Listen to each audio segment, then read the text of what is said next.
Relatively mild day here in Durham, North Carolina, even though there was some rain earlier. And of course, a lot of people are paying attention to politics and paying attention to sports. We know we've got two Super Bowl teams that know where they'll be playing, and they'll be playing in Las Vegas, that being the San Francisco 49ers against the Kansas City Chiefs, and all along those lines. So a lot of people are going to be excited about that and excited about what's happening in that space. But as always on the dinner party, I've got some amazing guests. So I'm actually coming in on the backup computer, but I'll come in on the main computer later on. But I've still got some great guests. So we're going to learn more about what they've got going on in their life and what's shaking in their world. I know that I've had a busy week. Actually had the pleasure of doing a talk on history and the history of Haiti and Black Wall Street on that was on today is Wednesday, so that was on Monday. So I did that on Monday at the Hayti Heritage Center, a cultural arts center that I work at, and all along those lines. So that was a great conversation. Got to do it in front of folks that are archivists and librarians from four of our major universities, including UNC, Duke, North Carolina State, and North Carolina Central University. So that was great to do that presentation, and having some others that might be booked in the near future and along those lines. So I'm gonna bring in my guests, learn a little bit about them, because that's what we do on these dinner parties. We have these amazing conversations with these amazing individuals that I find through a variety of sources and learn more about what they've got going on in their world. So I'm gonna bring in my first guest and see what they've got going on, that being Amanda Harris, and I've got others that'll be joining us as well. So I hope everybody is doing well, and let's find out what's happening in Amanda's life and what's going on where she's at and all along those lines. So like I said, it's the dinner party. It's how I envision things would be if we were actually having dinner and I wasn't living in a small apartment and I was having folks in of different backgrounds and different kinds of lifestyles to see what they're all about and what's happening in their world. So how are you doing, Amanda? How is life treating you, and how are things going in your part of the world? I know I'm in Durham, North Carolina, but if you'll tell our folks where you are, and like I said, during the hour and a half, we'll just spend time learning more about each other and finding out more about this fantastic world that we all occupy and all along those lines. So you're first on deck, Amanda. So how are you doing on this particular day? I'm doing great, Mark. Thank you. And thank you for having me at your dinner party. I can imagine the dinner party as well. I think that's such a fun idea. I love it.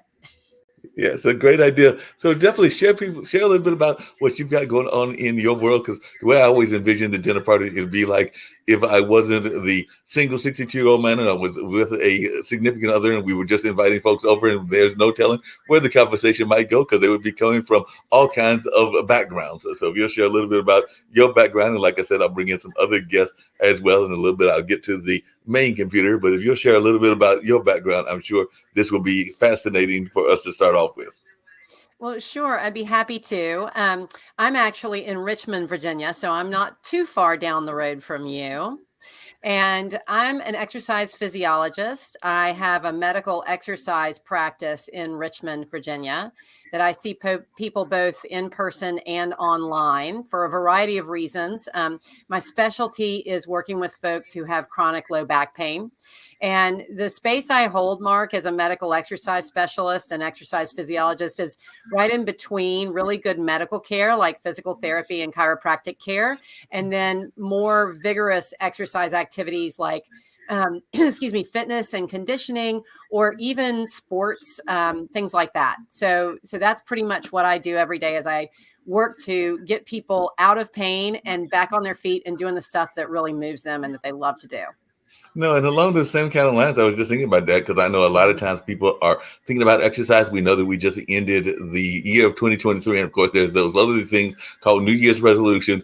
And every Yeah. year, I always pledge that I'm going to do more exercise. I'm going to do better with my body Mhm. care, and I'm going to do better in all of those lines. And usually every year, I wind up breaking those things, even though I keep telling No. myself I'm going to do that every year. Even though I did go walking, unfortunately, it was to a restaurant, but I did think to myself, at least I'm getting exercise going, That walking, and counts. also getting the glasses fixed and all along those lines, but there is a pathway that I used to go to, and it's around near a pond, and I need to get back to walking or running around that pathway and everything, because that can be a fun exercise, and also you can get that relaxing company of seeing Mother Nature and all along those lines. But I just wonder how much of what I'm doing, the problem that many folks have, we pledge that we want to do these lovely exercises, we want to be more committed to our exercise program, and then we talk ourselves out of it. So I was wondering how much of that is in your work as well. Well, my work is a little different because I'm not actually a fitness instructor where I'm pushing people to exercise heavily for 30 minutes a day, 3 or 5 days a week. Like I'm not in that space, but very similar to what you're talking about. And I love your what you were saying, that you have a pond you can walk around, because what I really ask people to do is, I think it's awesome if you can get that more vigorous exercise in 3 days or 5 days a week for 30 minutes to an hour. That's great if you can do that. But if that's not the kind of person you are, if that's not the world you live in, and that's just not something that's exciting or motivating to you, what I really try to get people to do is simply move their bodies more. So a lot of folks are doing exactly what we're doing right now. They're sitting behind a computer most of their hours of the day, and their joints are in, let's just say, some pretty predictable positions, right? Like your knees are in the same position they were probably in the last time you did the dinner party, and maybe the last time you were on the computer, right? Your ankles, same thing. You're not twisting much through your body because you're facing forward, you're facing the camera. And so a lot of us are having these movement challenges. We're getting these bodily aches and pains from sitting still or being in predictable positions all the time. Even those of us that, do move around throughout the day, I'll bet you could catalog the exact movements that you do in a daily basis, right? Like right down to what hand you use to brush your teeth. And so a lot of what I try to help people understand is that putting more movement into your day doesn't have to be vigorous. You don't have to work up a sweat. You don't have to go to a gym or go somewhere else. But what if you simply took what you do in a day and you moved in an opposite direction? So if you're used to folding your hips, your knees, and your ankles to sit behind the computer, what if you laid face down on the floor and you used your arms to press yourself into a gentle backward bend? Like literally take your body in the opposite direction. So I try to get people to see that you can do these little movements throughout the day, just change the orientation of your body throughout the day, and that can actually keep you out of pain. And if you're already in pain, we try to introduce things like that slowly and in ways that don't provoke your pain. But that's really the space I'm in, Mark, is I try to help people just find more opportunities to move throughout the day. So for instance, with your pond analogy, what if instead of worrying about walking around that pond for 30 minutes, you told yourself that you're going to walk around it once before you go to work in the morning and maybe once after you get home at night? Maybe it requires a headlamp or a flashlight. It's a little inconvenient, but it's only 10 minutes or something. I don't know how long it takes. I'm just guessing. But can you find these bite-sized pockets where you can get your body doing something different, like over the course of your day, instead of in an hour where you're doing something that makes you sweat? And along those same lines, really quickly before I bring in some of the other guests, and also, like I said, I did see the other computers up, so get ready to switch that shortly and everything. But along those same lines and everything, do you find that a lot of times we ignore the pains that we have? I know that I had and part of it is that I don't have the best mattress in the world, the best bed in the world, so I need to do some changing around that and everything. But we sometimes ignore the pains that we have, because I know I had a crick in my neck, and I was definitely realizing that and was trying to massage it. I'm even having some friends who are like, yeah, you probably need to get a friend to massage that or something along those lines. But a lot of times we are stubborn, particularly us men, but I know women can be stubborn as well and everything. So I just wonder your thoughts around that, because definitely we can have these pains that are probably could be symptoms of other things, including bad posture and bad sleeping habits and other things. But I just wondering, as an exercise physiologist, is that something you find a lot of your patients ignore, probably to their detriment? Yes. And I love the way you talk about that, because it's not just ignore. It's like we assign meanings to the pain that may not be true. So I had somebody even come in this morning who said to me she was noticing more pain in her ankle and that her calf was very tight. And she said, but I'm wondering if it's not just arthritis because, I'm in my 50s now. And so I just figure that this is arthritis pain. Well, it wasn't arthritis pain, Mark. It turned out to be something that was mechanical with her back that we were able to address and make better just through a little bit of movement changes. But it was interesting that she had already diagnosed herself with arthritis. She's never had arthritis. But we give these things meaning. We might say, oh, that must be like crick in my neck. That must be because I'm getting older, not because my pillow's too high or my pillow's too low or my mattress needs to be replaced. That must be because I'm getting older.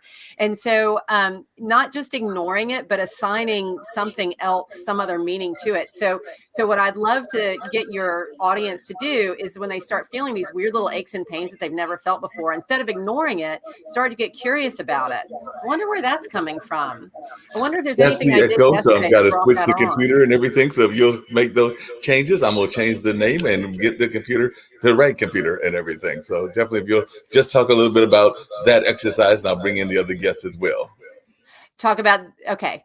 So anyway, what I'm suggesting to the audience is that when you feel those little aches and pains and you're tempted to ignore them, or you're tempted to assign maybe aging to the reason, the cause behind that pain, instead get curious about it. Start to think about the movements that you did the day before, the movements that you did during that particular day, and see if you can find a reason for it. If it starts to worsen, you definitely don't want to ignore it. You want to go get it checked out by your doctor just to make sure that there's nothing bigger or more sinister afoot. So make sure that if there are aches and pains that you've never felt before and they are worsening, let's get them checked out. That's the big deal. And along those same lines, and I'm going to actually switch back to the mic so I can actually be seen, and all along those lines and everything. So we're going to edit that and get everything going back and everything in that space, because definitely a lot of times folks are amazed by this exercise kind of situation and all in that way. So I'm going to bring in some of our other guests and also make some quick adjustments in terms of names and all along those lines. But how long have you been in Richmond, and how long have you been doing this work and everything? Because that's definitely something that I know a lot of our listeners will probably be fascinated, because like I said, this is definitely a global network and all along those lines. So if you can just share a little bit about how long you've been doing this work. So I've been doing this work basically since I got out of graduate school. Now you're going to make me reveal my age, but I got out of graduate school in '96, and I had a couple of little side trips trying different careers, because when I was studying exercise physiology in my graduate degree, I was being pushed towards cardiac rehab. And so that was what I was really focusing on during my degree. But at the time, I also was dealing with a back injury that was very interrupting of my life, you might say. And so I was led toward working with people who had chronic back pain, and started seeing them while I was on my own journey and trying to find answers for my own back. And over the years, as I found those answers and as I started to develop a method that was working for me, it also started working for my clientele. And so my career was really born out of my own problem situation, you might say. So really taking care of chronic back pain and bodily aches and pains, I've probably been doing that since I would say 1999. So it was only a few years that I was not doing that, right? Like that's really been the bulk of my career. And then I started my own business in 2013. I had moved to Richmond in 2009. I had been in Charlottesville, Virginia before that. So I was at the University of Virginia before that. Good. And I'm definitely familiar with Richmond. I had an aunt that passed away of MS a few years back, and all along those lines. Sorry. But she was actually a principal in Richmond and had done some work in education in Richmond as well as in New Jersey as well. So definitely have a affinity and a love for that Richmond area. So it's definitely a wonderful area in that space. I'm bringing another one of our guests. We've got some great guests for the dinner party. So we're just going to learn more about our amazing folks. And of course, we'll continue some of the conversations and learn more about what folks got going on. So I'm going to bring in none other than Lynn Rivers and learn more about how Lynn is doing. So, Lynn, tell us a little bit about yourself and what you've got going on. And of course, we've got other guests that'll be joining us, and it's all about us sharing and learning about each other. So, I've just learned a lot about Amanda and what she's got going on in the exercise space. But now I'd love to learn what you've got going on. Yeah, thanks for having me, Mark. I'm really excited to be here with you guys. So, I am actually a functional health and wellness expert and educator, and I assist people all over the world in taking their health into their own hands and actually understanding the root cause of the majority of illness and mental health issues too, and how to overcome them. And it's really profound. It's a really beautiful thing that I do. And I really just stepped into it full power as far as my courses are concerned lately. So I'm literally reaching people from all over the world, and I'm finding how powerful this is right now in this time of life. It's an epidemic. Chronic illness is an epidemic at this time. And overcoming so many challenges myself, I'm seeing the profound beauty in helping others navigate these things that they've just been prescribed time and time again to mask the symptoms. So that is what I'm helping people start navigating from this point forward. And Lynn, along those same lines, I'm thinking Amanda might have some thoughts around this as well. Like I said, we got some other amazing guests I'll be bringing in very much shortly as well. But I know a lot of times people are concerned about how we overly medicate and we don't do enough in that sense of we're quick to run to a pill. We're quick to run to the medication. I know that I've got no kids of my own, but I do have two teenage nephews, and fortunately, as far as I know, they are not on Ritalin. But I remember even when I was dating a young lady, and her son, who is now an adult, was a kid that they had him on Ritalin. And as far as I'm concerned, many kids are just naturally hyper. So I sometimes think that we don't overly prescribe some of these medications and all along these lines. And I'm not saying that there aren't times that they're not needed, but I was just wondering your thoughts about that, because it does seem like we as a society are quick to over medicate, and we definitely do it as adults, and we definitely do it with our kids as well. So I'd love to hear your thoughts around that, Lynn. And if you want to jump in, Amanda, I'd love to hear yours as well. Yeah, so I think we as a society, as a world, really, we do look for quick fix solutions. We have everything handed to us at the drop of a dime, whether it's a text message, an email, medication, it doesn't matter. We've become this quick fix society. Mm-hmm. And I think it's really detrimental to our health. And I was on a lot of medications as a child as well. And when I got to the point where I was in functional medicine and I started helping people take their kids off of medications, and it was such a simple and easy process, because once you understand what's actually causing it and you're able to switch it, it's amazing to see how many people are actually baffled by the simple solution. Whereas doctors could be prescribing lifestyle and dietary changes, interventions, yet they're not doing that, right? It's not part of the business of the medical system. So they're not going to be prescribing that.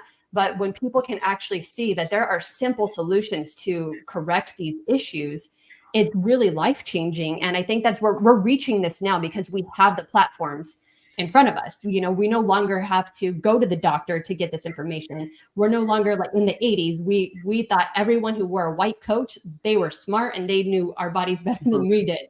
So we didn't do anything other than go see them. Now we have so much different information at our fingertips. And so I think it's really starting to come to light that there's a much better option than just going straight to the pill.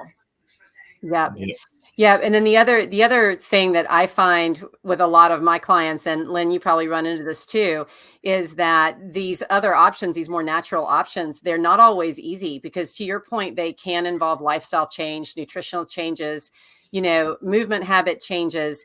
And you spoke earlier of everybody's looking for a quick fix. Well, not everybody, but a lot of folks are. And I mean, I'm sure you run across this too, where people are just like, wait a minute, your solution is going to take time and it's going to be hard. And I have to make decisions every day that are really difficult to make. And those are the folks that are going to probably lean more towards those medications that are getting, I agree with you, overprescribed.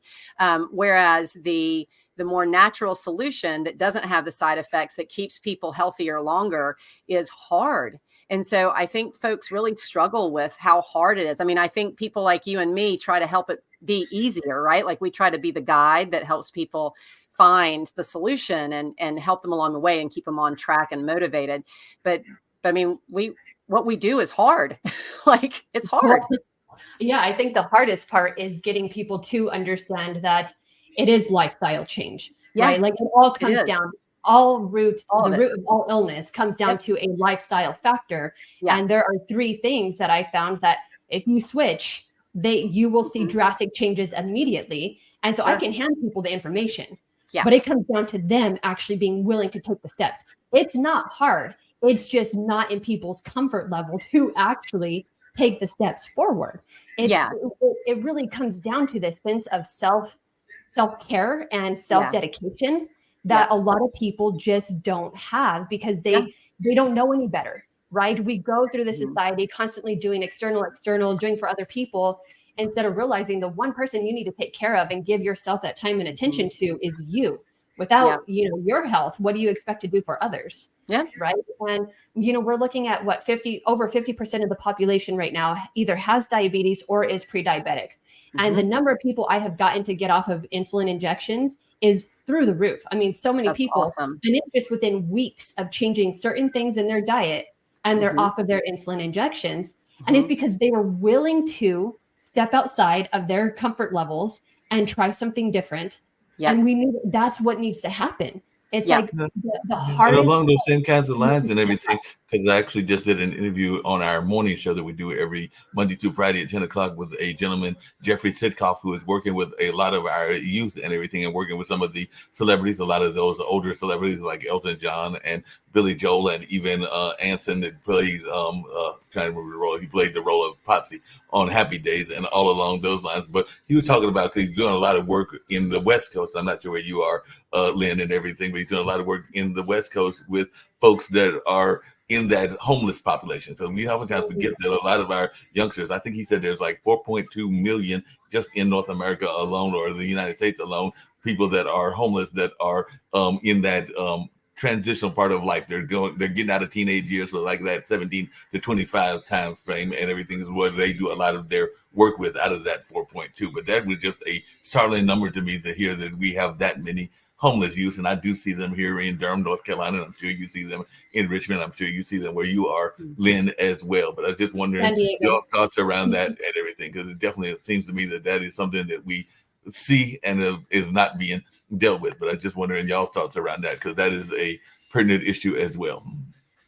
Yeah, actually, that's one of my main focuses on my side time, and what I'm looking to build in the future actually revolves around giving people the tools that they actually need in the homeless population. You can't just give money to people and expect them to make changes with it. You have to give them the tools. You have to help them understand why.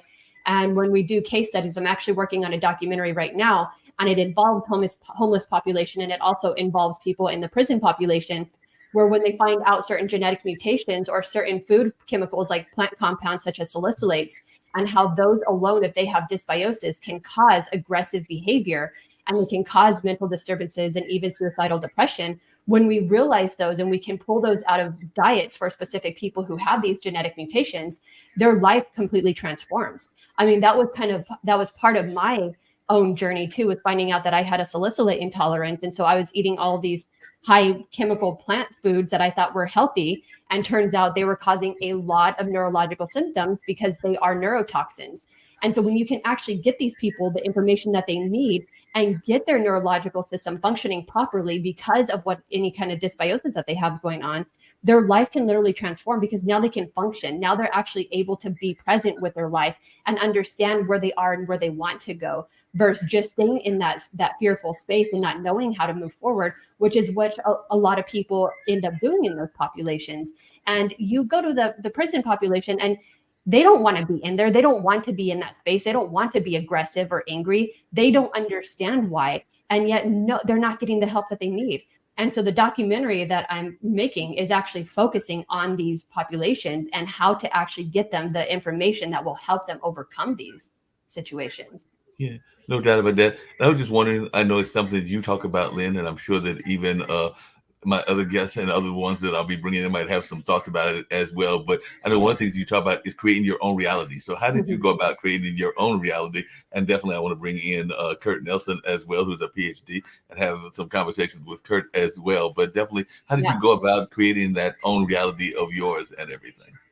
Well, so the first 30 plus years of my life was pretty tumultuous. It was constant ups and downs. I had chronic illness as a child, alcoholic father. The majority of my family died before I was 15 years old, and the rest followed soon after. I had 2 near-death experiences in my 20s, lost my partner, the same cancer that my mom died of. It was just pretty consistent trauma. And when my partner was dying of colon cancer, I was actually dying of my organs shutting down at the same time. And it was the first time that I actually stopped and asked myself, what am I creating? How did I attract a partner who's dying of the same cancer that my mom died of? And that just shook me to the core. It made me look back at my life and see how I invited in every single thing that I had encountered, because I was still living in this space of trauma and victim mentality. And I just kept drawing in the same situations that kept me in that same familiar feeling. And so it was in that moment that I really stopped and asked myself, what do I really want from life? And through one of my near-death experiences, I had this awakening, whatever you want to call it, that it's an evolutionary process for humans we follow until we are able to take control of our lives. And then once we're to that point, then we create what we're looking to move into in our lives. And that for me was the pivotal moment of, I want to do better, so I need to be better. And that's where I really started taking my health into my own hands and creating a life that actually felt great and lifeful, because I was, inviting in all these dead people. And so it was just kind of like this. I want to invite in people who really want to be here and who have purpose and passion. And that was the pivotal moment for me. Just really quickly, I want to introduce Kurt Nelson. I've got a couple of other guests that will be coming on as well. But Kurt, if you'll share a little bit about your life story, and I'm actually going to go and see, I've got the background noise in the back, so I'm going to touch off screen to turn that off in the background and all along those lines and everything. But I was just wondering if you could share a little bit about your story. And one of the things that I know Lynn talks about quite a bit, and I'd love to hear your thoughts around this, is I know a lot of people get caught up in this notion, and I don't think that we do it on the network, but there are times that people will think that they are falling into the victim mindset and the victim mentality, and all along those lines, whether it's around race, whether it's around orientation, or whether it's around gender issues as well. So I'd love to, if you introduce yourself, and if you and Lynn would like to have some conversations around that victim mentality as well, because I do know that that's something that a lot of people talk about, and I'd love to hear you introduce yourself as well. And like I said, I've got about 2 or 3 other guests that come and join this lovely dinner party with this robust conversation. Sounds great. Sounds great, Mark. So thank you. I just really appreciate the opportunity to be here.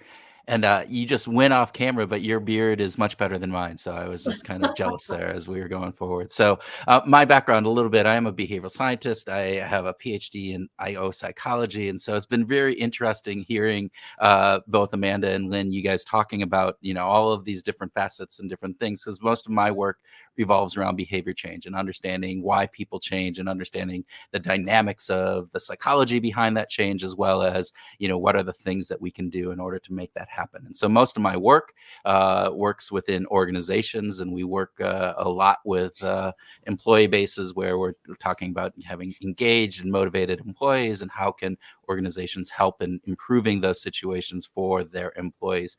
But we have also started in working in doing a lot of work in helping bring some of those behavioral science principles to life for everybody else. And we have some guided journals that help people, again, bringing behavioral science principles to life. And so helping you make behavior change and set the goals that you want to achieve in your life and various different things.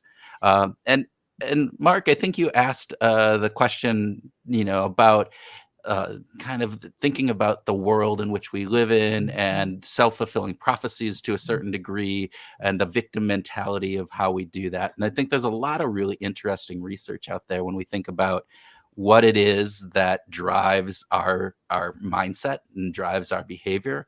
And I think, Lynn, you've talked about, choosing your own reality and having some of those moments that can set you apart in various different pieces. And it is an element that I think is really interesting when we think about what it is that drives somebody's, how do they view themselves? How do they view how they show up in the world? What is the factors that are impacting how they view, is this something that is happening to me, or is this something that I have control over? So a sense of autonomy, sense of, control in living their life in the way that they do.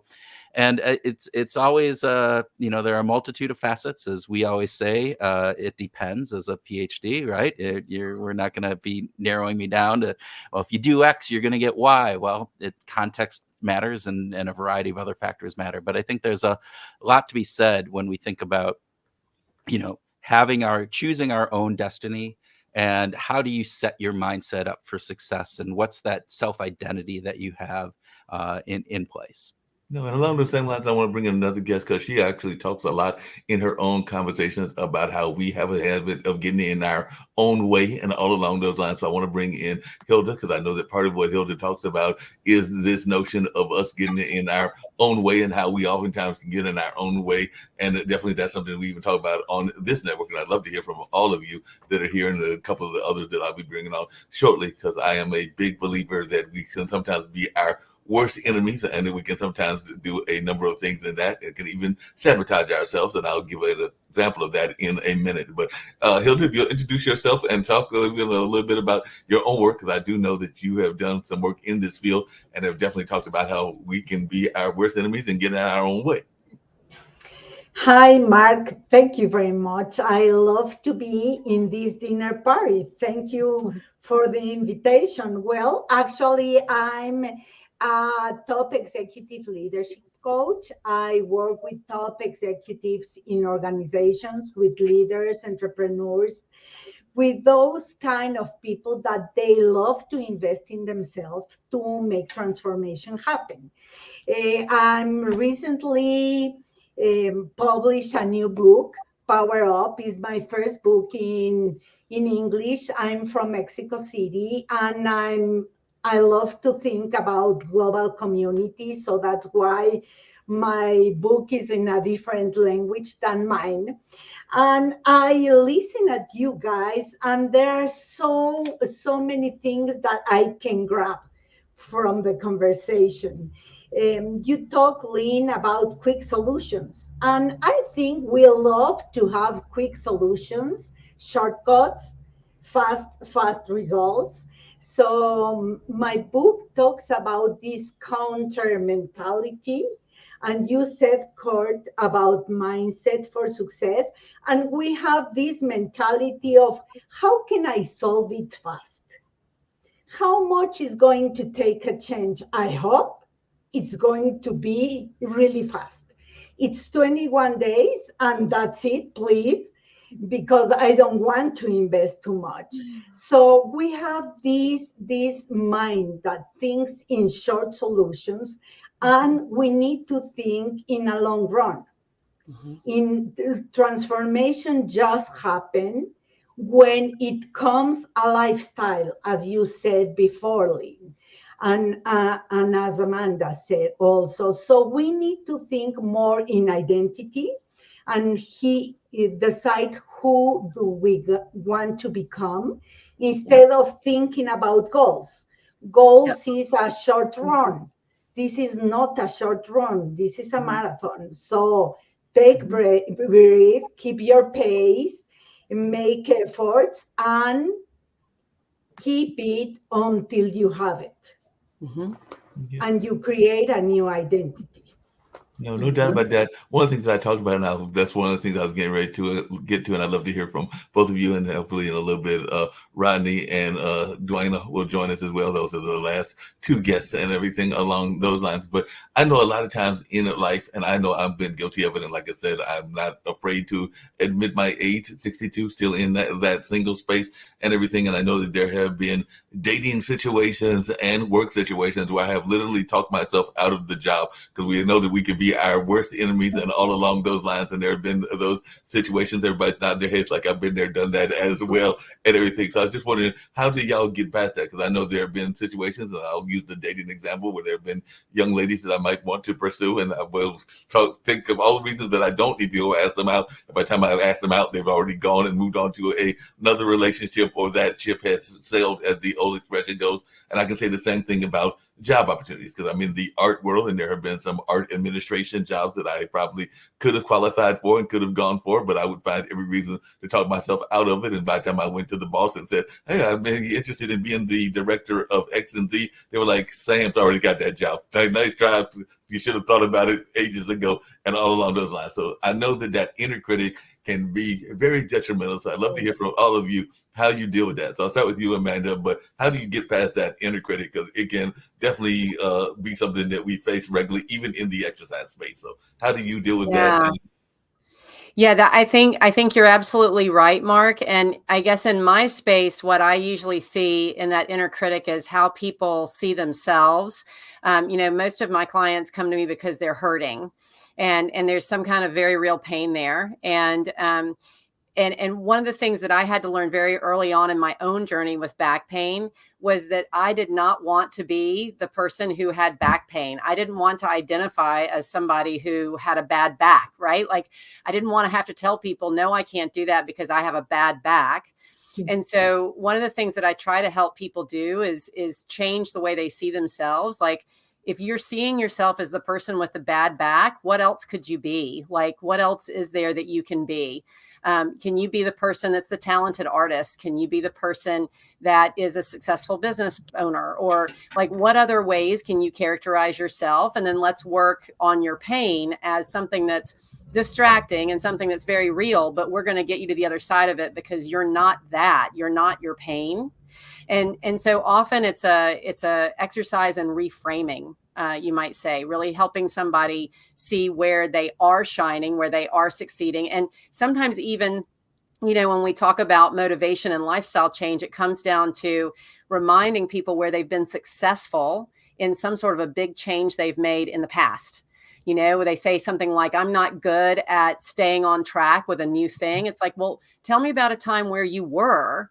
And often it's a time in business or a time in school or something like that, where they say, oh, I actually stayed on this task and I saw it through and I had this big success. It's like, okay, so see, you can do this. You can exercise discipline. You can be successful. You can identify as a successful person. Now let's just use those same things, those same strengths of yours, and we're going to put it in a space where you're going to use discipline in your lifestyle to bring about a change in your pain. So that's probably a little specific towards my population, but I think a lot of it has to do with helping people see themselves not as the person with the pain, but as something much more effective and beautiful, Yeah. What is your thoughts around that, Amanda? Because like I said, I know that I've been definitely guilty. I mean, not Amanda, Lynn, of being not going for the things that I need to go. And I saw you shaking your head as well. So I was wondering how you dealt with that and how you have gotten past that and some of the advice that you give to people, even in your exercise lanes as well. Yeah. So actually, I was the queen of self-sabotage. And really, it comes down to uncovering why you're self-sabotaging in the first place, right? Because for myself, I had a PTSD issue of seeing all of my family members die when they were happy. Like they reached a really pivotal point in their life and then they died right after. And so I equated happiness equals death. And so for myself, the way that I self-sabotaged was I would put myself in relationships that I knew I didn't want to be in. So then that way they would end exactly 2 years and repeat the abandonment wound, right? And so that's how I did it in relationships. And then with my career, I would get up to the point and people would start noticing and paying attention. And then I would just stop doing everything. And I would put courses out there and I would put them for free because I was like, oh, well, I shouldn't get paid for this. And then they would get so many reviews and they were doing really well, but I wouldn't accept money for the work that I was doing because I didn't feel like I was worthy to. I felt there was twofold. I didn't feel like I was worthy to, and I was afraid to because I thought, well, if I get successful, I'm just going to die anyway. And so it was really about uncovering why I was holding myself back. And it wasn't until I realized, well, I'm going to die anyways. And so should I be happy and do what I love doing and then reach the end of my life and feel like successful? Or am I going to stay in fear, never do what I want to do and die anyways? And then at the end of my life say, oh my God, what did I do with my life? And that perspective really just shifted everything for me. And for me, it was about taking micro steps, really small steps, just every day doing something to work towards the vision that I wanted for myself in the future. And when I would feel that fear come up, I would sit with it and I would just witness it. I wouldn't, push it away. I wouldn't try to fight it. I was just really about sitting in that space and understanding, like, okay, it makes sense that this is coming up. Look at your past. It makes sense why you would be afraid of this. And really sit with myself in that moment and give myself that space to not do anything when I was in that fearful space. It came down to when I felt good and I felt energetic and I felt like it was a really good space to move forward, then I would take a step forward, but I didn't want to put any energy into that when I felt fearful, because then that's where I really started to pull away. If I kept doing things and I was in that fearful space, that's when I would get overwhelmed and start getting anxiety, and I would pull away from that instead of just like, for example, Mark, talking to women. It's like, okay, so just talk to women and get used to having conversations with them, and then take it a next step further, and just really do it in small steps. And I think that's one of the best ways that people can move forward, instead of trying to just throw themselves in full speed. And then they get to that point where the anxiety is just so overwhelming that the only thing they can do is completely remove themselves from it, because it was just too much. It is too much shock on their system. Yeah, no doubt about that and everything. Kurt, around those same lines, I'd love to hear your thoughts around this as well. But I know part of what you talk about, even in your own talks, is how people can motivate themselves. And I know a lot of times we do not do enough self-motivation. We find ways not to motivate ourselves. But a lot of times people think that that's easy. We watch the athletes, and maybe we're getting ready to have a Super Bowl in about a week and a half. And a lot of people have seen those athletes motivate themselves, even though I was impressed with one of the players that actually credited luck versus the actual skill and everything. So I don't know if y'all watched the game, but the receiver that caught the ball after it bounced off the helmet credited a ladybug, because he literally said in the interview afterwards that he had seen a ladybug and that the ladybug must have brought him some good luck and all along those lines. So that was what one of the receivers, I believe it was for San Francisco, said, and all along those lines. But I just wanted your take on how people can motivate themselves, and maybe that's what it is when folks are doing that as well. Yeah, it's interesting. We're talking about a lot of rumination, self-talk, kind of defeat in different pieces. Motivation obviously can be positive, and you can actually be motivated to go above and beyond. And there's an aspect of intrinsic versus extrinsic motivation. And Mark, I love this idea of luck. We've talked with I'm drawing a blank on her name, poker player who does decision science, basically, where when we make decisions, we often ascribe the outcome to the decision we made, but there's always an aspect of luck that's included in. And, she had won many poker tournaments in various different pieces. And she's going, I can make the best decision in the world.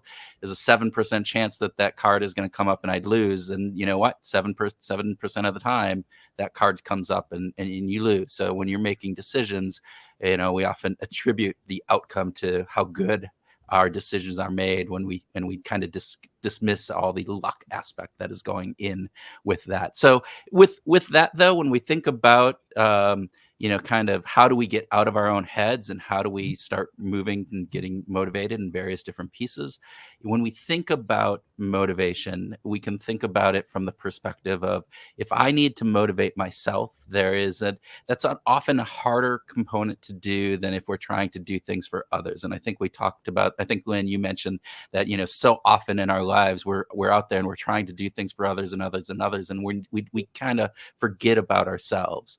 And so there's an element of looking at our lives and our self-identity. And I loved the fact of, Lynn, how you talked about moving just a small bit every, a little bit, and kind of being okay with, maybe even not moving for a day or two, and not taking that step because you weren't quite ready for it.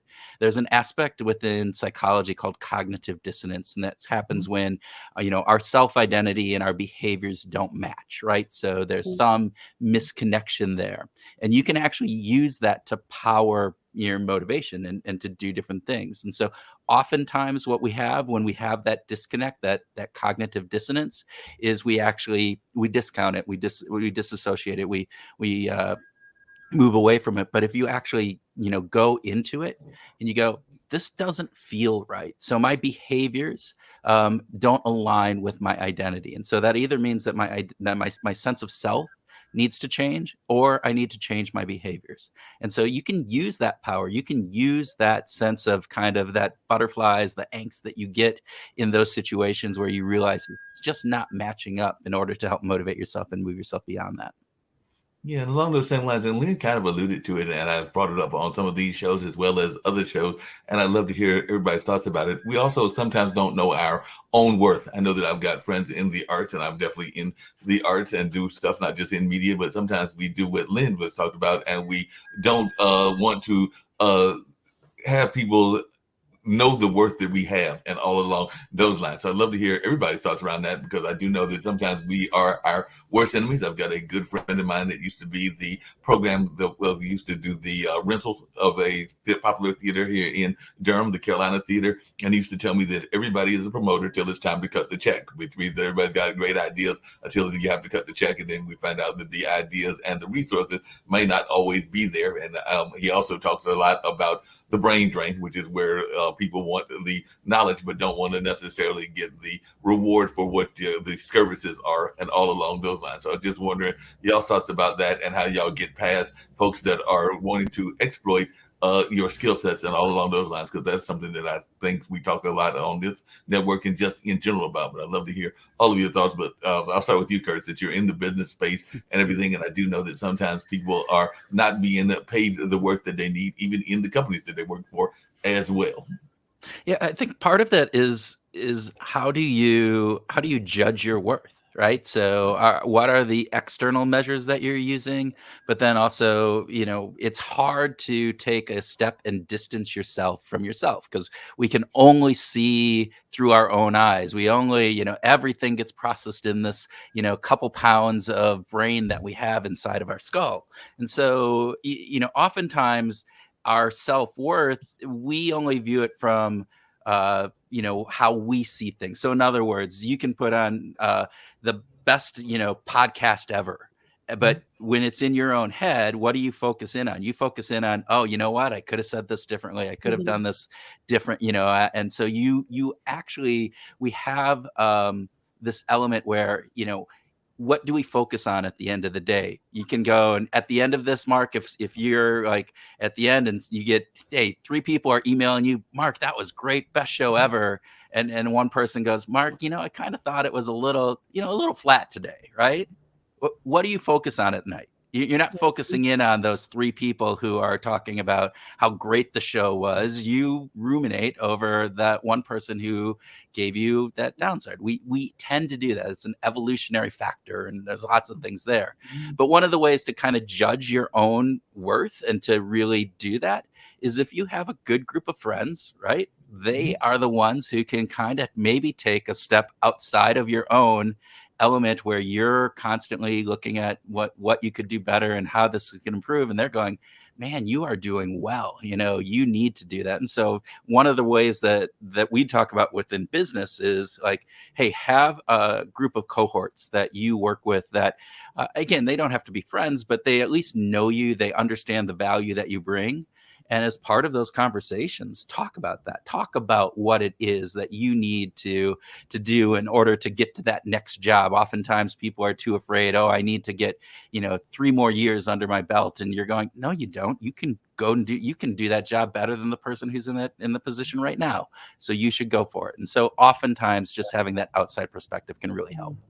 No, definitely, I agree with you. That speaking of people with an outside perspective, I was going to bring in the final guest, that being Rodney. I know he's got his PR lady that's here visiting with us as well and everything, and hopefully he'll come in and he'll share some of the perspectives that he's got, because he's definitely got that $1 million kind of background and all along those lines and all in that space. But while I'm in the process of getting him up and ready and everything in that space, Lynn, if you'll just share some of your thoughts around that, because you do a lot of work in this space as well, particularly in terms of coaching people to be wanting to accept being better as much as they should. So if you could share a little bit about that. And then I've got a question for Hilda, because I also know we get sometimes different cultures that are being perceived differently as well. But definitely I'd love to hear your thoughts, Lynn, as I'm here to bring in Rodney as well. Yeah, absolutely. I think when it comes to self-worth, we can really get stuck on, again, it comes back to that past trauma and what we experienced as a child and bringing that forward into our adult life. It's very typical. It's not uncommon, to see people still carrying these wounds from their childhood. And I think that is what really creates a lot of people's perceived value of what they think that they're capable of getting. What did my father have? What did my mother do? What were they capable of? And really sticking within that parameter, thinking like, oh, well, I'm only going to be able to equate to what my father was capable of creating. And I caught myself on that own path of looking at my dad and seeing everything that he did. And I kind of was watching myself follow in that same track. And for me, it was just like, wait a second, I can build so much more for myself. It's not even about what other people perceive me as and what they think I'm worthy as. I have to know what my worthiness level is for myself. What do I think I'm capable of doing and being in this life and moving forward from that space? I don't need external people to validate that. And I think that really comes down, the validation is a really tricky piece because it can be really profound and beautiful when it's done in a healthy way. But it can also be really detrimental to your entire existence if it's done in an unhealthy manner from either angle. Whether people are praising you or if they're putting you down, it can be really transformational on either side. And so I really think it comes back to knowing who you are and being so centered within yourself and knowing you can sit alone. I've been in this very solitary space for about 7 years just because it's my preference. And because of that, I was able to really learn more about who I am and what I want from this world. And I always lead from my own experiences. And I don't really seek external circumstances of any kind of validation or anything of that nature because I like to be in charge of what I'm creating. And if other people want to say great job or if they want to tell me something, that's fine. But it doesn't make me make changes to anything that I'm doing because I'm very internally guided. And so I think it really comes down to just seeing your own self-worth and moving from that space alone. And so the help that we can give people is to learn how to navigate themselves and to actually step inside themselves and find what their center is and who they are. And I mean, that's the greatest gift to life, right? Is if when we can know who we truly are and what we want from our lives, and we can emanate that energy because we're living so much in our truth, because we're doing what we love and what we want to do. That is the most healing energy that we could give this world. It's when you're not doing what you want to do and you're only doing things because you're forced to, right? Or told to by your parents that this is the way that you need to do things. We're not living in an authentic space from that perspective. And so that's what we're emanating. And then of course, that's what we're starting to attract back to us because we attract who we are. And so it's a profound thing to just help people figure out who they are and what they want from this world. That alone just like shifts their worthiness factor big time. Yeah. And along those same lines, Kurt, just really quickly, and then, like I said, I do have that question for Hilda and everything. I know that a lot of corporations, like I said, I'm here in Durham, North Carolina, and a lot of corporations that even before the pandemic were trying to make sure that people were being very health conscious and doing a lot within their healthy environment. I know that I want to say Cree and definitely SAS had efforts to have gyms and other things there, and we're even doing wellness things also. But I just wondered, do you think that our corporations and our businesses, both big and small, are doing enough to make sure that their employees are developed and maintaining all four aspects of their life? Because to me, we are basically mental, physical, emotional, and I would argue spiritual as well. And by spiritual, I do not necessarily mean religious, because I don't consider myself deeply religious, but I do consider myself spiritual because I do pay attention to what's going on in nature and what is beyond what I can see, and all along those lines. But that's just kind of my philosophy, because I'm not an avid churchgoer, but I do have a spiritual belief in the sense of having a spiritual connection and an ancestral connection as well. But do you think the corporations do a good enough job, and particularly both our large and small corporations? No, I mean, if you look at corporations today, there are a few, obviously. I mean, and you can find them, and they're open to bringing in health and wellness. They're open to mental kind of resilience type work and various different pieces and spiritual aspects of that. But for the most part, when the dollar ends up at the bottom of the road, what they're looking for is for people to be productive in various different pieces. Now, I think that's short-sighted. I think that is a very myopic view of looking at, the overall people, particularly in any type of organization where you have people as the main driver of the business, which I would argue is the vast majority of your employment and organizations out there. Any expert kind of component, anywhere where you have customer service, where you're having people interface, right? The ability to have productive, healthy, happy employees is key to success for an organization. And I don't see them doing enough. You do get companies that build a health center on site. You get the gym there, or you get some discount on a gym membership. You got some where they'll throw in a once a month training and bring in a meditation or yoga expert and various different pieces. But overall, I see some managers and some leaders who are able to bring that in for their part, but in general, I'm not seeing a big movement from organizations to bring that in and make that a real big piece. I wish they would. They would.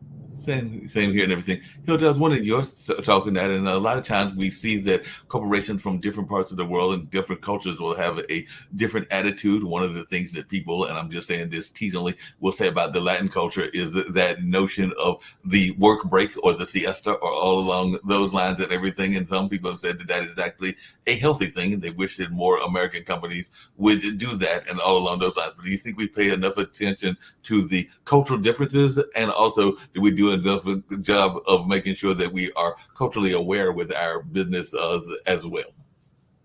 Yeah, let me say something, because I totally agree with Kurt. And I think if not the corporations are thinking about performance and happiness, I do want to bring this notion to the companies, those distinctions, and to make aware people that they can perform in a better way, stopping a little bit their inner critic, paying attention of what the saboteurs are, overcoming their own way of getting in their own obstacles, and to also be happy and be healthy and be in balance and reduce stress and give their best and enjoy. And that is a way of working with performance and with happiness, with delivering results and with feeling great. And when you allow people to participate and to have a voice and to bring some ideas and to create possibilities, and you add all the cultural differences, you can bring happiness to the workplace. Yeah. But it's adding all those differences in the cultures. Yeah, no doubt about that and everything. Hey, Lynn, along those same lines, and you kind of alluded to it earlier, what is a lot of times people talk about the tribe and finding your tribe and definitely getting that tribe going. And I'm a big supporter of that. Have a tribe of my own that I consult with, some that are family members, some that I do have a very close family, and all along those lines, and some that are friends, and even to some degree, and I kind of alluded to it earlier, some that have passed on, I still feel that they are impacting my life, because I definitely believe in that connection to the ancestors and all in that space. So definitely that is something that is what I am a believer in. Not everybody is, but I definitely believe in that ancestral space. But one of the things that I sometimes, on the opposite side of that, and I'd love to hear your thoughts both around that tribe connection, is some people have, how can I put it? Not everybody in your tribe has the same goals. So sometimes you have people that will try to take you down the path of what their vision is. And sometimes you have to be able to use a very simple word. I know it's only 2 letters, but sometimes we have a hard time with that word as well. So I'd love to hear from you and Amanda. It's that lovely letters called NO. And sometimes they will want you to go down in the path and to take their vision, whatever their vision is, and make it your own vision. And it might not be your own vision. So I just wondering your thoughts around that, because I do know that we sometimes, it's a shorter word than yes, but sometimes we have a hard time saying no at everything. So I was wondering how you deal with that. So I'm sure there's times that you had to say no, even when your friends were trying to pull you into saying yes and everything. Yeah, well, this is actually kind of funny, because it goes back to the typical 9 to 5 that we're talking about, right? The corporations. Mm-hmm. And I did say no very early on in life, because it is set up for failure. it's set up for, you know, like Kurt was saying, it's productivity. Are we doing well? You know, just make the money. And the reality is it's not set up for health and wellness. 2 days is not going to give a person enough space to really take care of themselves and do what they need to do to reset. And so I said no very early on in life. I'm not doing that. That is not my path. And it triggered my dad, because my dad was, you know, he worked at Intel. He went to work, he got the paycheck. That's what he did. And so that's what he wanted for me. And I was just like, sorry, not going to do that, you know. And he was a little bit more flexible, because the reality is my mom, they gave me the freedom to grow up to find my own truth. I wasn't forced into religions. I wasn't forced into sports. Did I play every sport? Yes. But I wasn't forced into doing anything that was outside of my yes or no zone. And so I grew up being able to say no very easily compared to the majority of people. If I didn't like something, I said I didn't like it, and I didn't have to do it, right? And they trusted me, and I had that mutual trust, because they allowed me to find myself. It was just kind of a really easy understanding. But I also think it's funny that you mentioned the ancestors, because I had very early on near-death experiences. And from a young child, I had prophetic dreams, and I was able to talk to my family members who passed. And my mom, every once in a while, will still come through to tell me, hey, this is what's happening. Pay attention. So don't go into this next opportunity that you're asked to do. And every once in a while, she'll still do that for me. So I consider that my tribe. That's my golden ticket, right? But it's not often. But it really is a big deal as to who you have in your life. Because if they're not growing, you're not going to grow. You are, what's that saying, that the 5 people that you surround yourself with the most is who you become, right? And that is so true. If your friends aren't going anywhere, they're not evolving, they don't have goals to make themselves bigger in some form of life, that's what you ultimately end up doing as well. And so like I was saying earlier, I don't know if you were on camera or not, but I have spent a good 7 years alone, because I really did end up falling in love with myself, which meant I care who's in my life. And I have a few really great friends, but they live in many different parts of the world. But I know that I can turn to them and ask them anything or tell them anything, and they're going to be honest with me. They're going to be, they're going to assist me in some form. It's not going to be to pull me down. It's not going to be to make decisions for me. They're going to help me reflect and hear myself and see what it is that I'm actually wanting to do, versus just saying, oh, well, I think you should do this because I would do it. Right. Mm-hmm. And so I think it really comes down to knowing the no, being able to say it, yes, but also being able to understand what other people are telling you and to not just take that on as your own truth. I think it's a really difficult thing for people to do, because we want that validation, which we were talking about earlier. But when you can say no and you can actually move from that space, it is really powerful. And the things that you can do from the space of no is oftentimes way more powerful than what you can do from the space of yes.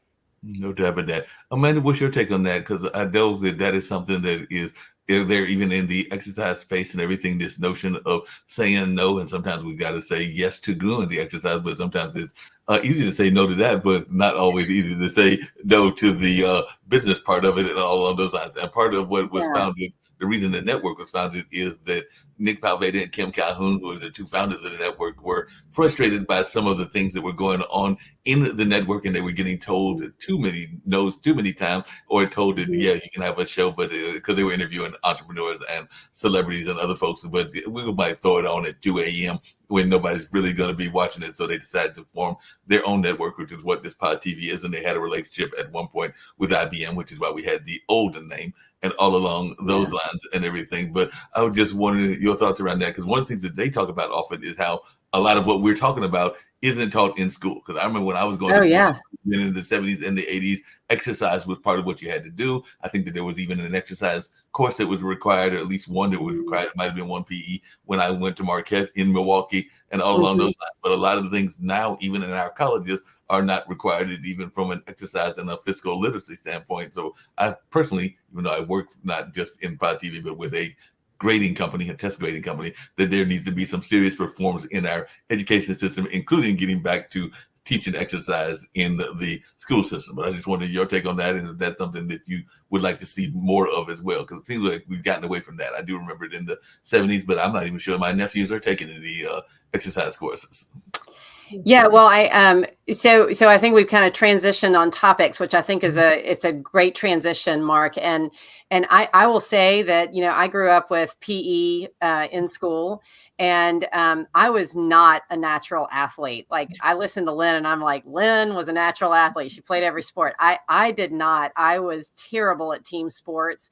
I was terrible at hitting a ball with a racket, a bat, a club, like zero hand-eye coordination.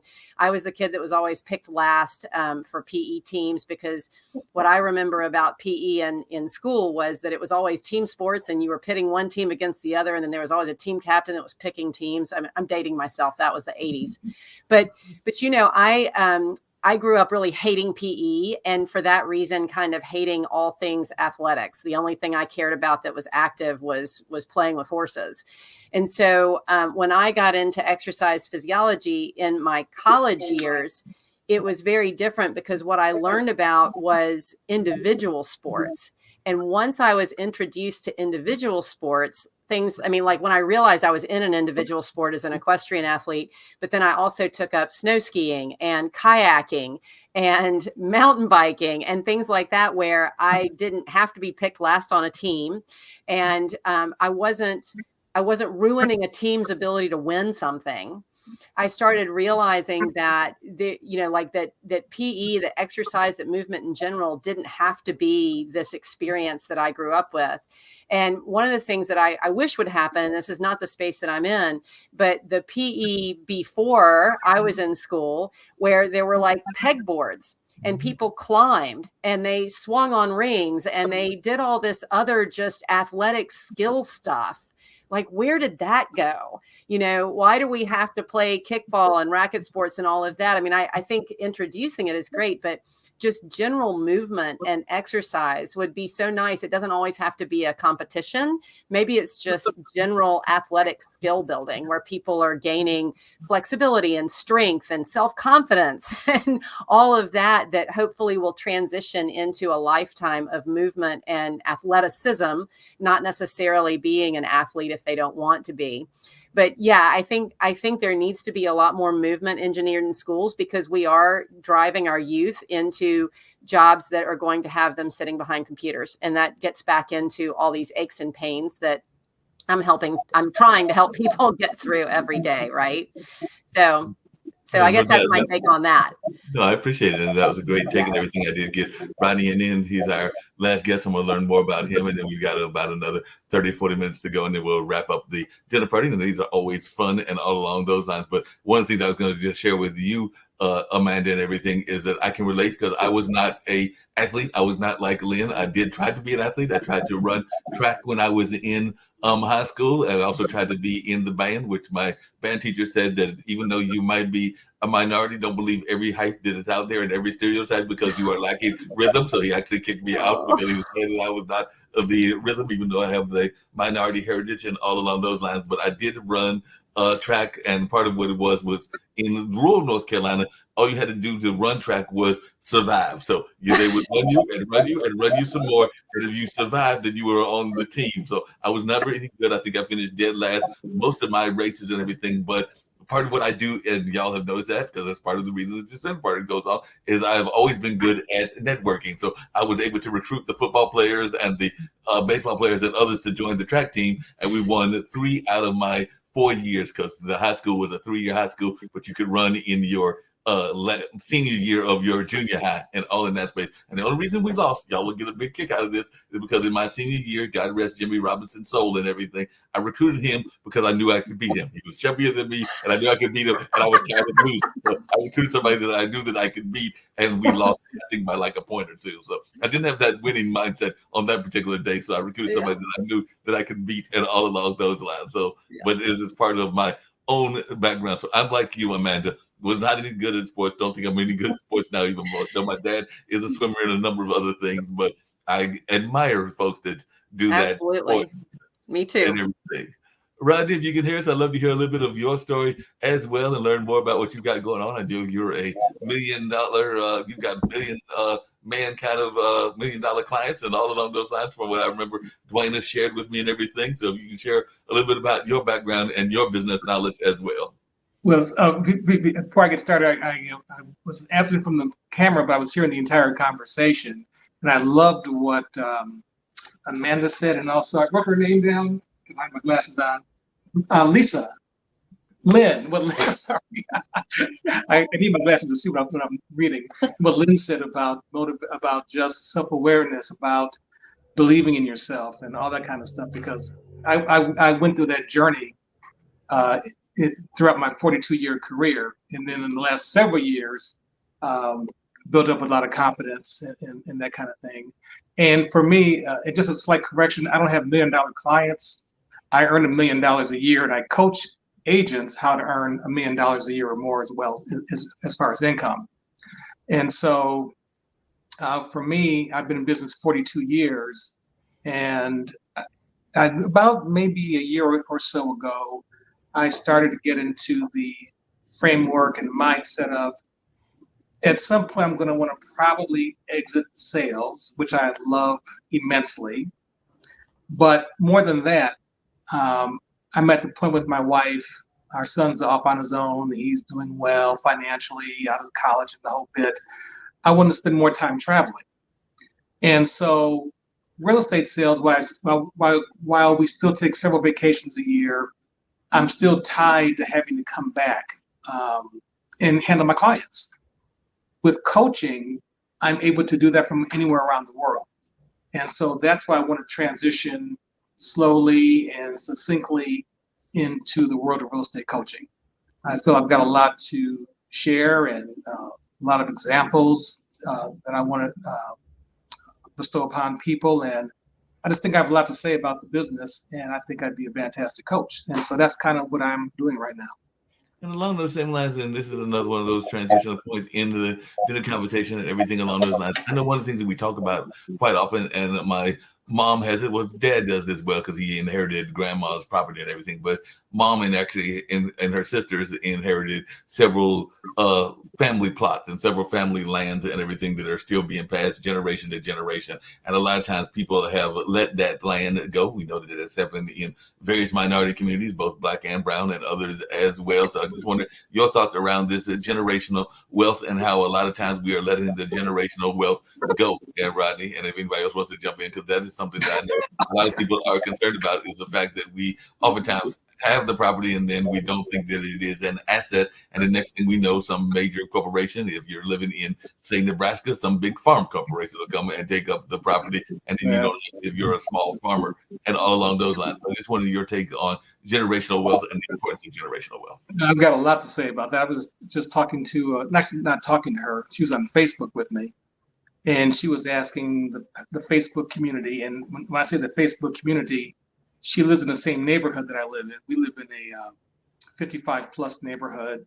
And so we have our own Facebook page because we have about 10,000 people that live in our community. And so she was asking, should I sell my house or should I hang on to it? And so she's in her 70s. And my advice to her was, unless you have to sell the house, hang on to it. Because the real estate, as we know, historically, whether it goes through a few ups and downs along the way, it continually always goes up in value.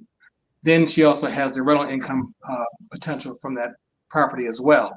So in her situation, she's in a no-lose situation by hanging on to the house. She'll get a property manager, she'll keep the house, it'll go up in value in the next 5 years, maybe $50,000, $60,000, $70,000, $80,000 more. It's already paid for. She's getting the rental income. So there's really no reason to sell the house.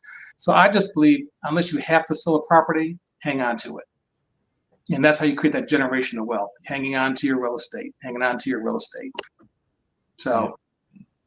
Yeah, I definitely agree with you on that and everything. Another thing that I noticed you're about, Rodney, and everything is this notion of business coaching and all along those lines. And I am amazed at how many people are entrepreneurs. Actually, our current mayor has a restaurant that he opened with his wife that is Zimbabwean oriented here in Durham, North Carolina. So Zwelly's is doing quite well, and I think they've got some spinoff restaurants that are coming from that. But one of the things that frustrates me, and I know it frustrates other people as well, is the amount of people that have these great business ideas, but they don't always have the notion of either having a prospectus or having a business plan and all along those lines. So I'd love to hear from everybody on this call and everything. Y'all talked about that, because I know that I've been on this show and other shows where people are fascinated and have these great business ideas, but they don't always have a backing or an idea of how they're going to make it come to fruition. So you can have the next best lemonade stand, and I'm just using lemonade stands as an example, but if you don't have a plan of how you're going to market it, it may not be all that successful. So Rodney, I'd love to hear your thoughts, but I'd also love to hear from the ladies and Kurt as well. Well, as far as my real estate portion of my business is concerned, I moved into this neighborhood out in Phoenix, Arizona, 8 years ago, and I was starting my business from scratch. I had no business out here at all, and so I really had to format what I was going to do to create business here. And so I followed the same protocol that I had in my last state of Florida. And then I was also licensed in Texas, where I sold real estate for 17 years in Texas. That format didn't work out here. It's a whole different kind of clientele. The mindset out here is different. Everyone here is retired for the most part. We truly live in a resort community where there's restaurants and bars and golf courses, and you can name it, we have it here behind the gates here. And so my original protocol wasn't working as far as my marketing plan. So I had to reinvent and reinvent and reinvent. And so finally, in year three, or year three, my business took off because I finally hit the right marketing strategy that worked for this community. And since then, as of this year, for 2023, I am the #1 realtor in the entire city of Goodyear, Arizona, in the resale market. So I'm doing a lot of business, but it took a minute to get it off the ground. And my business really comes out of my neighborhood. But because we have so many homes behind the gates of my neighborhood, I'm able to do a lot of business just in my own neighborhood. So all of my clientele is within 10 minutes of where I live. And so, but it was trial and error at first. So I had a game plan. I always have a game plan, but it doesn't mean that it's going to work out the way that you think it's going to work out. So just had to keep on going back at it and refining it.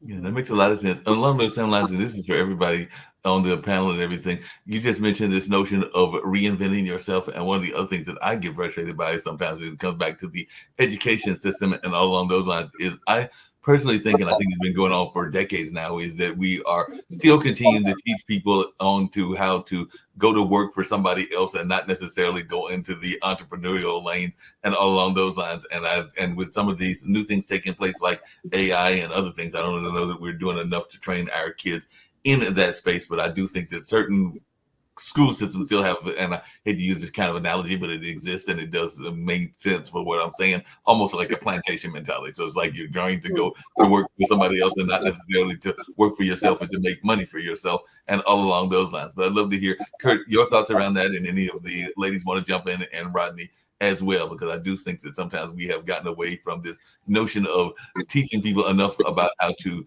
run successful entrepreneurial businesses. It's interesting, Mark, because you talk about, not being taught that in various different things. And Lynn, I think you talked about your father, going to work every day, various different things. And so I look at my journey, and it was my family, my entire family all worked for somebody else. It was 9 to 5 jobs, various different pieces. The only one, I had a brother-in-law who started his own business. It went bankrupt, right? So the experience that I had in looking at that and doing that was like, man, this isn't for me, right? And nobody taught me in school. I got an MBA even before my PhD, and they didn't teach entrepreneurial. I mean, we're learning all the marketing and other pieces of that. But what was really interesting in my journey on that was that I ended up marrying a person here from Minneapolis who, she and her entire family, that was, he was a independent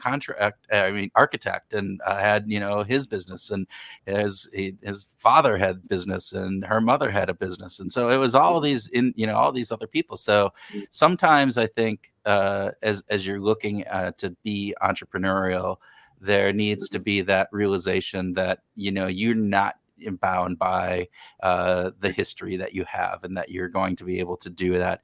That being said, I loved, Rodney, I loved your idea of, you know what, it worked great in these two spots, and then I moved to this, to Phoenix, and all of a sudden that plan that worked really well that I had before is no longer working. And I think that is the big thing from entrepreneurs. And I think, Mark, your initial conversation was people have these great ideas, but they don't implement them. They don't take that next step. And I think there's a lot of fear.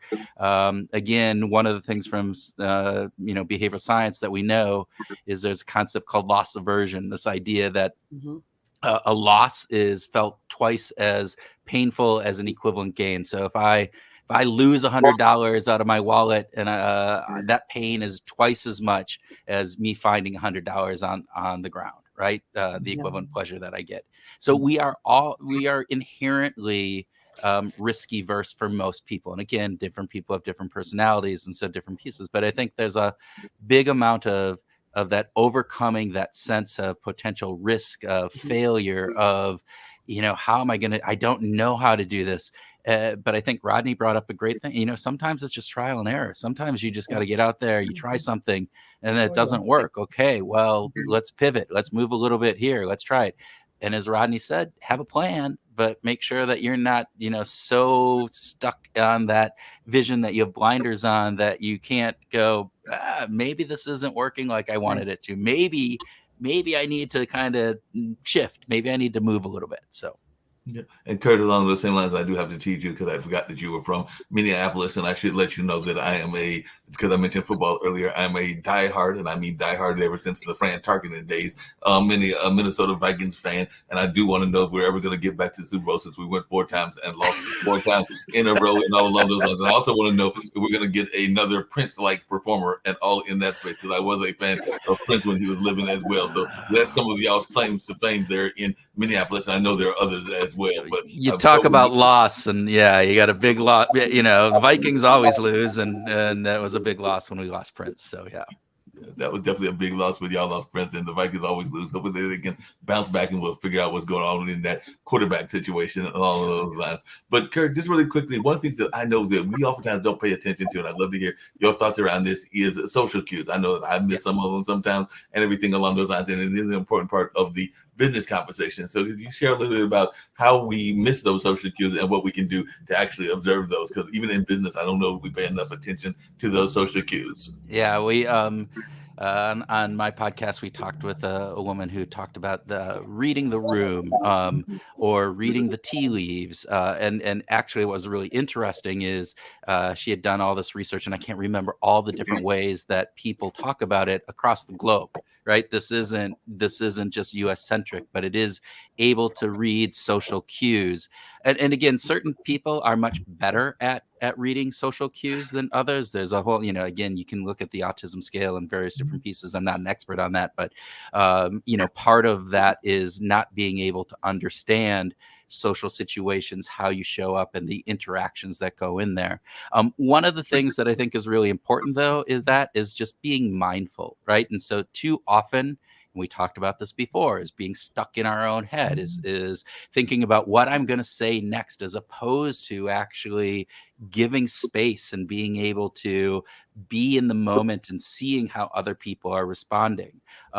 Viktor Frankl, famous psychologist, was a survivor of the Holocaust and World War II, wrote a great book called Man's Search for Meaning. And in that, he talked about between stimulus and response, there is a space, and in that space is our ability to choose.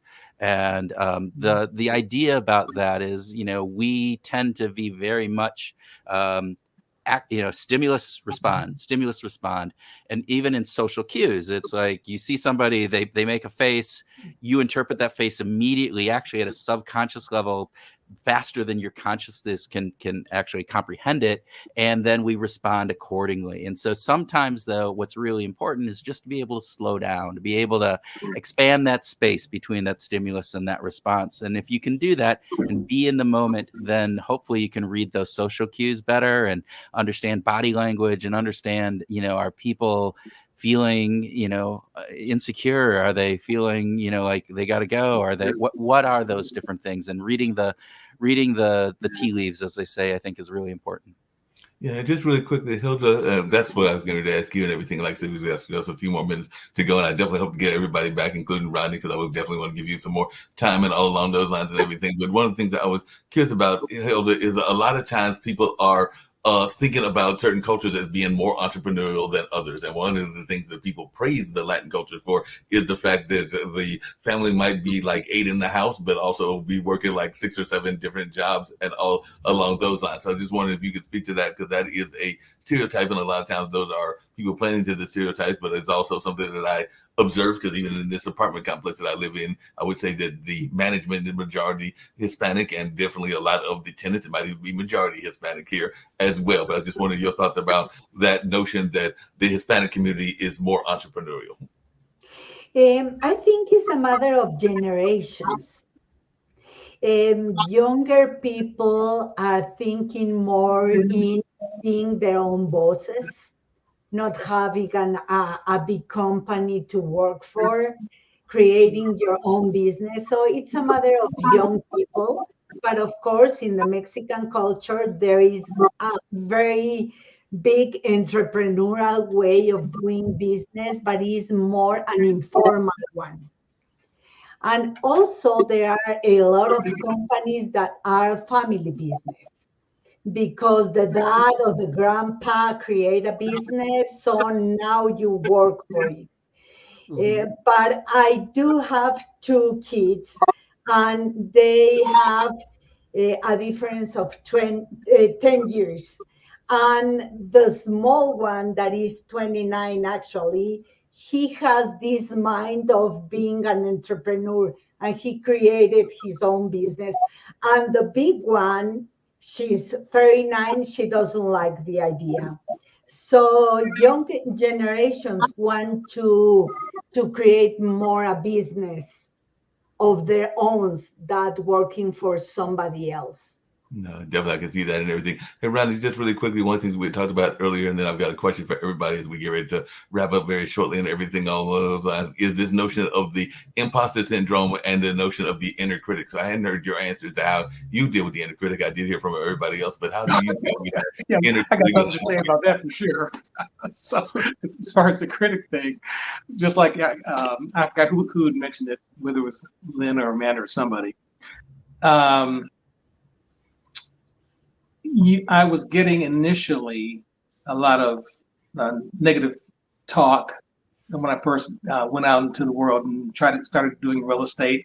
And it came from my own father, actually, who, like Lynn was saying, her father wanted her to have a job and all that kind of stuff. And she said, no, that's not what I want to do.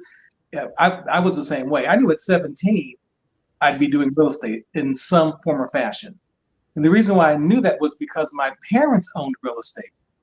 And I saw the lifestyle they were able to have. They paid for our college. They paid for private schools for us. They had a vacation home. And I'm like, well, I think I want that too. And he did not want to hear it. And he owned property. And so I had to learn on my own how to follow in my father's footsteps. Wow. Which is kind of crazy to me. He wanted me to get a job, yet he was an entrepreneur. Right. So it was just kind of a crazy situation there. But going beyond that, I remember when I was building my first model home in Texas, one of my friends said to me, "What makes you think you can do that?" Mm-hmm. And I had already done the plans, and I was under construction for a 3,500 square foot custom home in suburban Dallas.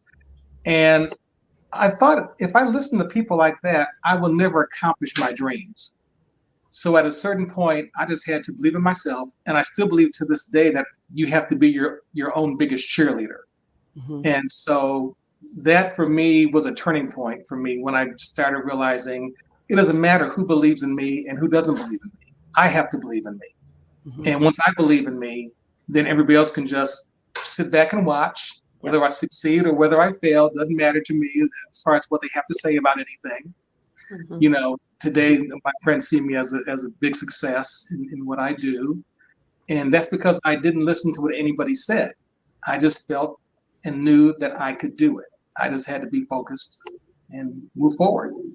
Yeah, that makes a lot of sense and everything. Like I said, I've totally enjoyed this other party. Like I said, Ronnie, I might have to have you come back when I've got some more time, because definitely want to get to even more details about what you're doing. But one thing I get everybody to do on the show, I'm going to go round robin, and actually I'm going to actually have to throw on some shoes, because I've actually got to run to one of my other jobs, because we have multiple jobs and all along those lines and everything, even in Durham, North Carolina, and all in that space. But I would love for everybody to share how they can be reached. And one of the things I do on these shows is if you give a message of positivity and hope for our global community, because Pod TV is heard globally in several countries around the world, not just here in the United States in the various cities, but also in places as far as Australia, the war-torn area of Ukraine, as far as even the African countries, and a number of other ones as well. So definitely there are, I think they estimated somewhere between 150 to 200 countries that are hearing at least part of what we are airing, because we also re-air it during the course of the week and the month. So Amanda, if you'll share how you can be reached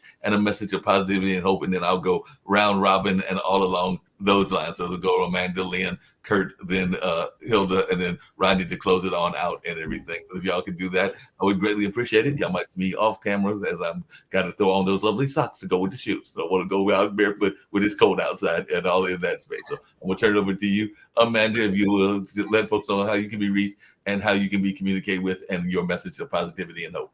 Absolutely. Thank you, Mark, for having me on again. And it's great meeting everybody on the call. The easiest way to reach me is probably through my website, which is reconnect.com, spelled RE-KINECT. So reconnect.com. You can also find me on YouTube at Reconnect, same spelling, RE-KINECT. And I just want to remind everybody that movement is something that we are gifted to have as human beings. It is our everyday right. And so all I want you to do is move more and enjoy your movement. It's been great to see everybody tonight. Thanks for your time and attention. Lynn, it's on you. All right, great. So you can find me at www.linnrivers.com, and that's LINN rivers.com. And I currently have a course in the make that is literally $50 in order to learn about your health and how to take your health into your own hands. And I'm making it $50 because I want people to have a no excuse cost to actually learn about their health and wellness. And my go-to is to remind people to invest in yourself. You are the one person that you're going to live the rest of your life with, and you should know yourself better than anyone else. And so invest in yourself, learn about your body, learn about your health and what you want from this life, and move forward with it step by step, no matter how small the steps are. Fantastic. So people can reach me one of two different places. I have a podcast called Behavioral Grooves on all the podcast places. So just Groove or Google Behavioral Grooves, and that's out there. Or my company is called The Lantern Group. And so you can do www.lanterngroup.com. All one word. My message of positivity is, start a gratitude practice. It's one of the things that we know from science and research that, hey, if you are grateful about something every single day, it actually rewires your brain and you become actually more grateful and more open to those moments of awe and inspiration that come in your life. So go forth with that. Thank you. It is a pleasure for me to be here. You can reach me in www.hildafeinso.com. And my message tonight is invest in transform yourself. Change is difficult in the beginning, is messy and disorganized in the middle, but is gorgeous at the end. Thank you. I'm Rodney Jackson, and you can reach me at themilliondollaragent.net. And also, if you can see this book, there we go. It's called Who Ate My Cookie? And this is a book about transforming your business, in this case, real estate. And the reason why it's called Who Ate My Cookie is because I used a cookie that I personally made that catapulted my business by giving it out to my neighbors in the neighborhood. And it catapulted my business from being average to way above average. And check out the book. You can get that on Amazon.com. And if you're interested in coaching, once again, you can reach me at $1,000,000agent.net.